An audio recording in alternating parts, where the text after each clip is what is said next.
What's up, guys, and welcome back to another episode of the Tiebreak Pod. We are through the first day of the French Open, and there have been some headlines, mainly Taylor Fritz.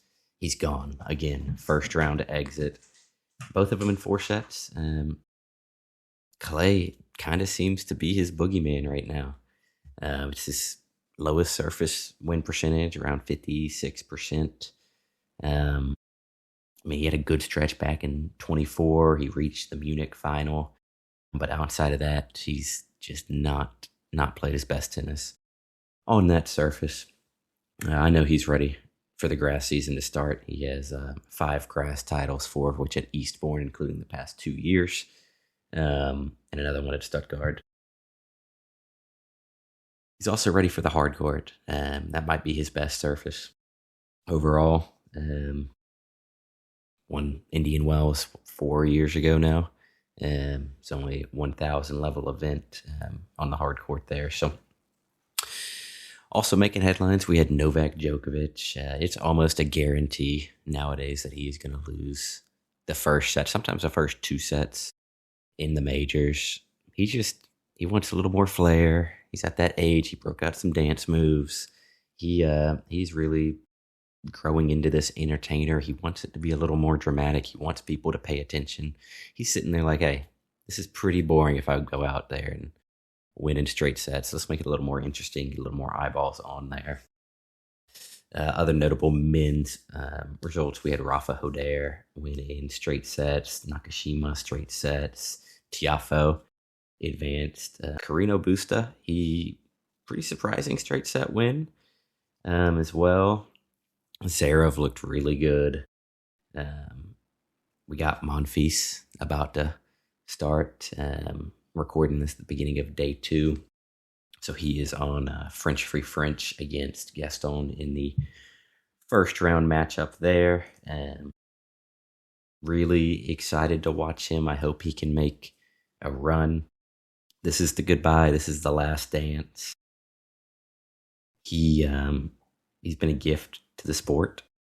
He's been Mr. Entertainer. He's made it super fun. It's super cool. Him and Svitolina, obviously, married, have a daughter together. And I know he talked about she had written a letter for him, or I guess about him for their daughter. It made them both pretty emotional. He mentioned just being super touched by it.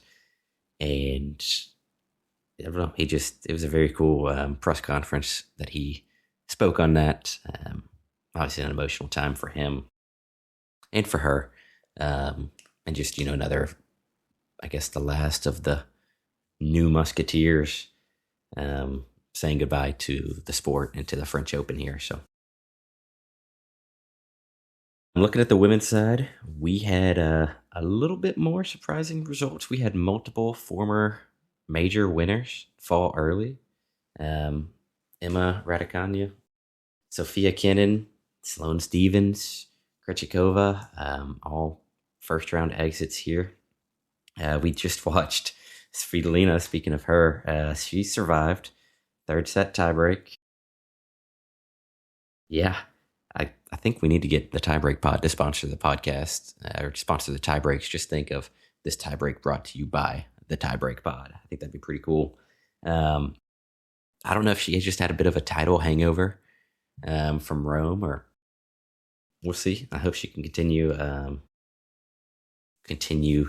and make a deep run. Would be good for her. I don't think she's even played in a slam final. So it'll be super interesting to see if she can bounce back and hopefully get back to a little more domination on the clay. Emma Navarro, former world number 8. She beat Eva Jovic and Vicky Mboko back at Strasbourg to capture that title. I hope she can make a run. She struggled with some health issues over the past year or so. So hopefully she can get it up and rolling. So very interested to see that. Also on the women's side, we had Mira with a good little win. We had Kostyuk. She's 13-0 on clay this year. She's got to be someone that we look at that can make some noise. I'm super excited for the women's side.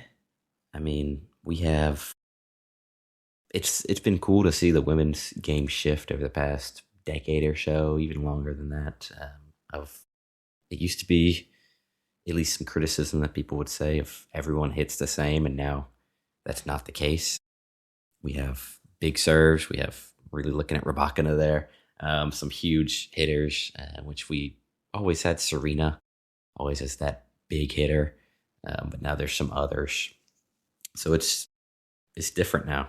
We have some heavy topspin, like Iga. We got some defense, kind of that counter punching. Coco, defending champ. Looking at the betting favorites on the women's side, Iga, Sabalenka, Coco, Mira, and Rybakina. That shouldn't really be a surprise. We got 4 of that 5 being slam champion, multiple slam winners. Obviously, Mira, very young. Super excited to watch her. And I think as she continues to improve mentally and being able to stay a little more consistent there, which, again, she is 19 years old. Svitolina, that could be recency bias. She did struggle today. Hopefully that's just, hey, let's kick the partying out. Mboko is one to watch. Similar to Mira, she's young. She's had some recent clay wins. So interested to see, especially on the women's side, well, on both sides actually, with the heat wave. Can the young players and maybe a little quicker recovery time, can that help them out? Can that help them keep the high level at that high level for longer? Is everyone making sure to hydrate well? What's recovery look like? On the men's side, we've seen Sinner obviously struggle in these conditions, especially as matches go longer. I don't know if that opens the door for a youngster, Rafa Hoder, for Casper Ruud, for Zverev to take advantage of this. Djokovic got the night match. I think night matches are going to be very important for recovery of these players, dealing with not all that heat. It's still going to be hot. It's Paris and the start of summer. The clay also seems to hold a little more heat, make it a little hotter. So I don't know if anyone else is going to be able to take advantage of playing at night, keeping matches short. We're going to see people who play and win in straight sets really pay dividends down the line here at this tournament. The other thing, though, young players, they might have a bit higher bounce back rate. They might be able to bounce back a little quicker.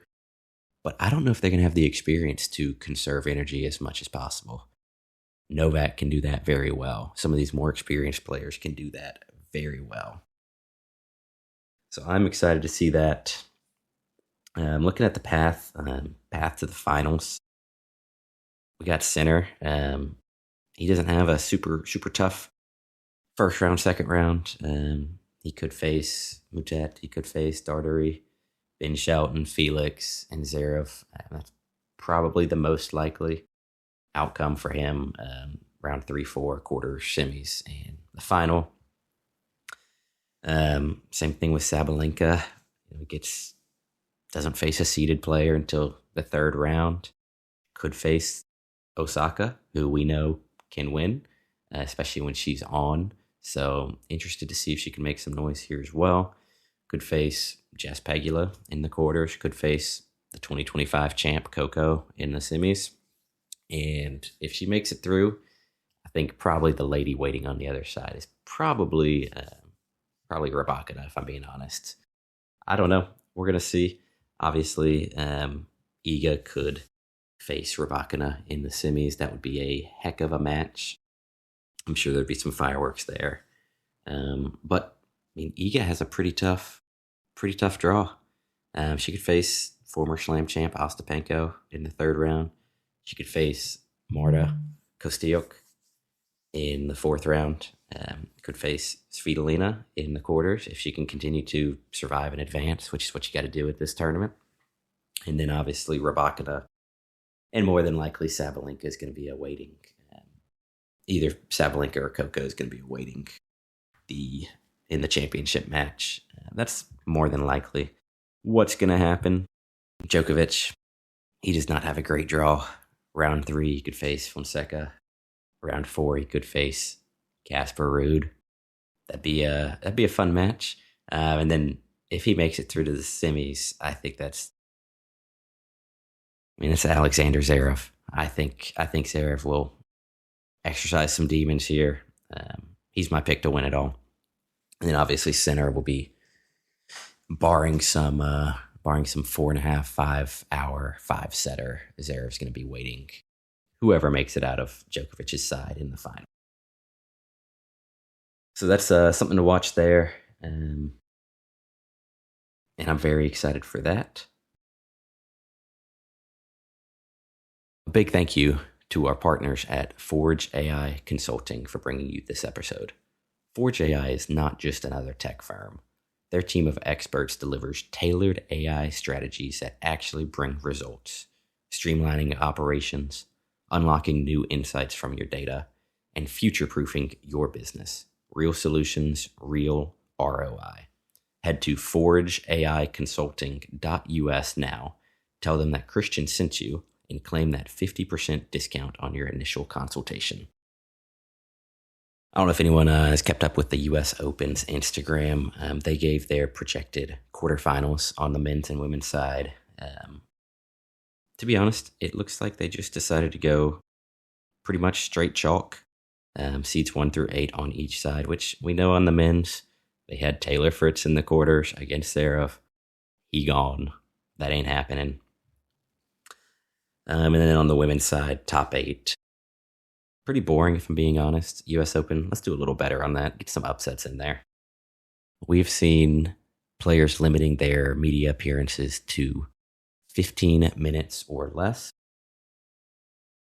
Potapova, she brought a really good point up. Why are we punishing the journalists who are also being paid by this tournament to be here? I don't know if there's a way for them to speak to these journalists outside of the official Roland Garros media. I know we got to see this in some other sports. We got to see this with Formula One. Past year or two, Max Verstappen actually refused to speak to media in the official press conferences and would speak to them outside of that. Granted, that was for a different reason. He's not hurting for money. I don't think anyone in that world is hurting for money, but it was for language. And so anyone who watches that knows he can be a little colorful. He'd gotten fined, gotten in trouble, got hit with some community service. So a little bit different there, but yeah, so these journalists, they're in the same boat. I hope that they're able to, find a way to still give these journalists let them do their job. I thought it was cool. I thought it was interesting. Emma Raducanu, she kind of contrasted herself against these others in regards to the boycott. Didn't really want to take part in limiting her media, which it ended up getting limited for her as she got beat in straight sets in round 1, including a first round bagel. If she had not won that single slam that she got, she would be in the same boat. She wouldn't have the sponsorships that came with it. She would be one of these players that slams are their payday. First round exit in the slam, I think these players are getting paid around $100,000 US. Obviously, an increase in that, if you get an extra 7% in the total pot, that could be bumping this $100,000 up to 120, 130, 150. And that can really, really make a difference for players who are just trying to get through round 1, round 2, just trying to, hey, can we bankroll the rest of this year? How can we continue to play and invest in ourselves in the sport that we love? So I think that, there needs to be some difference.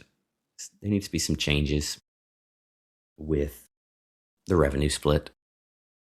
I've made that very clear. I'm not going to dive back into all of that. There have been some talks, some promising talks mentioned for post-tournament. I don't think this is going to stop any of the media limitations that players have set. So we'll see how that goes. Hopefully they get a little more revenue split, a little more health guarantees, and all that. So we shall see. I want to get off the topic of the French Open and talk about what Svitolina said about talking about her career and looking at it currently without a slam. She believes in herself, obviously, thinks that she can win one. And one thing that I've always thought is the history books are written about, hey, who has the slams? Obviously, the big three. Djokovic, the man with the most slams, the GOAT. That's kind of the gold standard of, hey, you win a slam, you win multiple slams, you're etched into history. People are going to remember you for that. She did mention that, she thinks she can still win one, but if she ended her career without one, she'd still be happy. Saying, if you're not okay with that, I think it can just eat you from the inside. So just journalists had brought this up. You mentioned that calmness there. What's changed over the years? Is it just the stage of life you're at that you feel more calm now? Her response, I think, was very good. It was word for word. Here's a quote. I think now I'm just more fine with the way my career is. It is how it is. Okay, if I don't win a slam, it's also fine in a way. If you're not okay with that, I think it can just eat yourself from the inside all the time, not happy about what you do on the court. I think my career, even if I finish tomorrow, is okay. If something happens, I will be fine with that, and I will still be a happy person. I will live my life good if I don't win a slam. I just want to have this mentality now, because I think when you're younger, of course you want to win a slam. This is the goal number one, and you are so upset and can really damage yourself mentally if you don't succeed. I think for me, I still believe that I can win a Grand Slam, but I'm also fine if that's not going to happen, or if it's not in the cards for me. It's kind of the same for her and her husband, Monfils. I think that she brings a really good point. Tennis can be it's mano a mano out there. Obviously you have your coach. If you play doubles, you have a teammate. You have that support group around you. But when you're on court, it can be isolating. I think a lot of players struggle in the same way. Like she mentioned, especially when you're younger, that is your goal. Hey, I want to win a slam. How can I win a slam? And I think it's important to bring up that, only max 4 unique players can win a slam each year. That's been gatekept, obviously, for, especially on the men's side, over the past 2 decades, by a group of 5 players. And that's Novak, that's Rafa, that's Roger, that's Carlos, and that's Yannick. Obviously, you had Stan win. You've had Medvedev. You had Andy Murray kind of rounding out that big 4, maybe. But over a 10-year career, that's 40 chances to win this. On the men's side, more than likely, half of those, 60, 70% of those are going to the same group of 3 players. And then you're looking at, okay, we got 12 to 15 chances for, an upset for Novak to not be let into the Aussie Open because of his not being vaccinated, for these more one-off situations. On the women's side, it's not been as gatekept. Obviously, you've had some players that have been pretty consistent. It was gatekept for a while by Serena Williams. She did dominate. So I think just keeping that important. You're playing the sport you love. Hopefully and I hate to keep bringing Djokovic up as the example, because he's had all this success in the majors. But he was kind of the pride of Serbia for a while. He still is. And so obviously for him to be able to drive this sport You see Rafa do the same thing with the Rafa Nadal Academy. For these players to be able to drive this sport, develop the sport, elevate the sport in their country where maybe it's not been a super common sport for players. I mean, on the American side, tennis is not even top 5 big sports in this country. So for these players to be able to look at their career and, okay, they might have titles, they might not have a slam, and be able to be proud of that. And you're never going to be able to not wonder what if, but you can't beat yourself up. And going back to, we've had multiple players that have, whether or not it's because of this, had been very open about their mental health, which is fantastic. That needs to be brought to the forefront because it is something that can affect everyone regardless of pro athlete, non-pro athlete, non-athlete. And so for people to be open and just push on, hey, we got to look at what we've done. We got to be happy with what we've done, and enjoy the butterflies, so to speak. Enjoy everything you can. That was a super random tangent, but I just want to talk about her comments because I think that was important. And yeah, just really talking about how the majority of professional tennis players won't reach winning a major. They're not going to reach a final. They might not reach the semifinals. And so how can they continue to make sure that they're happy with their career and grow the sport? So I think that's ultimately what it's all about. So big props to her for bringing that up.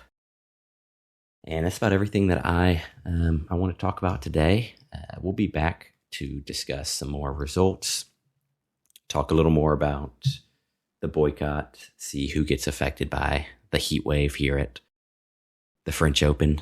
And I'm super excited for this tournament. We've already had a major upset with Taylor Fritz going out. So let's see who else unexpectedly goes home early. Thank you for tuning in if you've made it this far. And please check us out on YouTube, Spotify, Apple Podcasts, and on socials. See you on the next one.